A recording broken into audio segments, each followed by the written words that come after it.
Hello everyone, welcome to another Exchange 2019 video. My name is Ed, and in this video we're going to talk about HTTP response headers. Now you're wondering what that is. Basically it's a value that you set to harden IIS. Now to set that you need to open IIS, Internet Information System, so you can go here and so Internet Information Services, and once you click it you'll see this page. Then you need to expand sites, click on the default site, and you will see HTTP response headers. So you'll see there is one there by default. You can click add.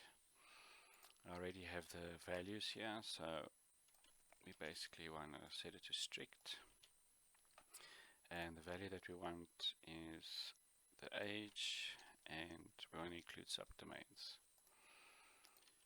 and click OK. And once you're done, you can simply launch an elevated command prompt, run as administrator, and you can do an IIS reset and it'll apply the changes. Thank you very much for watching.